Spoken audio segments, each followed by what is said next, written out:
வணக்கம், welcome to SheCooking. இன்னைக்கு பார்க்க போகிற ரெசிபி வந்து ஒரு ஜாம், ஃப்ரூட் ஜாம். அதுக்கு என்ன ஃப்ரூட் எடுத்திருக்கேன்னா ப்ளம்ஸ். இந்த மாதிரி ப்ளம்ஸ் வந்து ஒரு 8 ப்ளம்ஸு நல்லா ஸ்கின்னெல்லாம் ரிமூவ் பண்ணிவிட்டு கட் பண்ணி வச்சுருக்கேன். வெப் பேஸ்டாக கட் பண்ணி வச்சுருக்கேன். அதுக்கப்புறம் ஒரு கப்பு வந்து வெல்லம் எடுத்திருக்கேன். இது வந்து யூஸ்வலாக வந்து சுகரில் பண்ணுவாங்க, நான் இன்றைக்கி வெல்லத்தில் பண்ணுறேன். அப்புறம் ஒரு ஸ்டிக்கு சின்னமன் எடுத்திருக்கேன், 1/4 டீஸ்பூன் சால்ட்டு, ஒரு கப்பு வந்து வாட்டரு, அப்புறம் ஜாம் தயார் பண்ணி வைக்கிறதுக்கு அந்த சின்ன கண்டெய்னர் வச்சுருக்கேன். இப்போ வந்து ஸ்டவ்வை வந்து நல்லா ஹை ஃப்ளேமில் வச்சுக்கிட்டு இந்த ஒரு கப் வாட்டர் விடணும். இந்த வாட்டர் வந்து நல்லா கொதிக்கணும். கொதிக்கிறப்ப இந்த ஸ்கின் பீல் பண்ணி வச்சுருக்கிற ப்ளம்ஸை எடுத்து இதுக்குள்ளே போடப்பாடு. இது கொதிக்கட்டும் 1 மினிட்.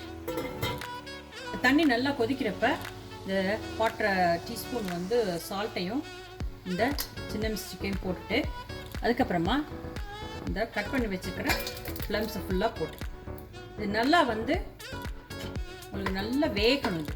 இது ஒரு 5 மினிட்ஸ் விட்டு இது வந்து நல்லா குலைவாக வேகிறது. வெந்தவுடனே ஓப்பன் பண்ணி காட்டுறேன்.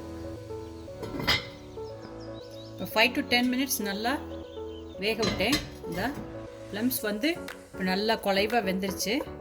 இப்போ எடுத்து பார்த்துட்டு இது என்ன பண்ணணும்னா, டெஸ்ட் பண்ணுறதுக்கு ஒரு ஸ்பூன் எடுத்து இப்படி பண்ணி பார்க்கணும். பாருங்கள், லைட்டாக நல்லா சாஃப்டாக வருது. இந்த மாதிரி ஸ்டேஜில் நம்ம இந்த வெல்லத்தை எடுத்து போட்டுட்டு நல்லா கிண்டணும். இது ஃபுல்லாக அது கரையணும். நான் மண்டை வெல்லம் யூஸ் பண்ணியிருக்கிறேன், நீங்கள் அச்சு வெல்லம் வேணும்னாலும் யூஸ் பண்ணிக்கலாம். இது நல்லா கரையணும். இது வந்து குறைஞ்சது ஒரு 30 மினிட்ஸ் நல்லா இது வற்றணும். கரைஞ்சிட்டு கொஞ்சம் நேரம் கழித்து நான் உங்களுக்கு காட்டுறேன். இப்போ வெல்லம்லாம் நல்லா கரைஞ்சிருச்சு. இங்கே பாருங்கள், வெல்லம் நல்லா கரைஞ்சிருச்சு. ஸ்டில் வந்து அந்த பழம் வந்து சில பழம் வந்து நல்லா குலையாமல் இருக்குது. அப்போ இந்த மாதிரி ஒரு அந்த பொட்டேட்டோ ஸ்மாஷர் எடுத்துகிட்டு இதை ஃபுல்லாக வந்து ஸ்மாஷ் பண்ணி விடணும். ஸ்மாஷ் பண்ணி விட்டால் அந்த பழம் எல்லாமே நல்லா இதில் கரைஞ்சிடும். கரைஞ்சிட்டு ஒரு மீடியம் டு லோ ஹீட்டில் ஒரு 30 மினிட்ஸ் வந்து அப்படியே நல்லா இதை வற்ற விடணும்.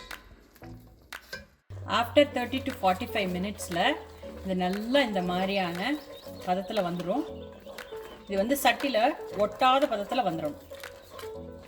இது எப்படி டெஸ்ட் பண்ணி பார்க்குறதுனா, ஜாம் ரெடி ஆயிடுச்சுன்னு இந்த ஒரு சின்ன இந்த மாதிரியான ஒரு நல்ல காஞ்ச விசலை எடுத்துக்கிட்டு அதில் கொஞ்சமாக ஒரு 2 ட்ராப் விட்டுட்டு டக்குன்னு வெளியில் வராமல் இருக்கிற மாதிரி, தண்ணி மாதிரி ஓடக்கூடாது. பாருங்க, தண்ணி மாதிரி ஓடாமல் இந்த மாதிரி அப்படியே நிற்கிது. இந்த மாதிரி பதத்தில் வந்துட்டால் ஜாம் ரெடி ஆயிடுச்சுன்னு அர்த்தம். இப்போ இதை வந்து நல்லா கூல் டவுன் ஆனவுடனே இந்த ஸ்டெர்லைஸ் பண்ணி வச்சுருக்க பாட்டிலில் நான் ஊற்ற போகிறேன். இது வந்து 1 இயர் வரைக்கும் உங்களுக்கு நல்லா கெடாமல் அப்படியே இருக்கும். நான் டிஸ்பிளே பண்ணி காட்டுறேன். இப்போ ப்ளம் ஃப்ரூட் ஜாம் வந்து டிஸ்பிளே பண்ணி காட்டியிருக்கேன். இது 3 சின்ன பாட்டிலில் வச்சுருக்க ரீசன் என்னென்னா, ஒவ்வொரு பாட்டிலாக நம்ம காலி பண்ணிக்கலாம். இது வந்து ப்ரெட்டில் வச்சு சாப்பிட்லாம், சப்பாத்தியில் வச்சு சாப்பிட்லாம். இது கிட்ஸ்க்கு ரொம்ப பிடிக்கிற ஒரு அருமையான ஜாமு. என்ஜாய்.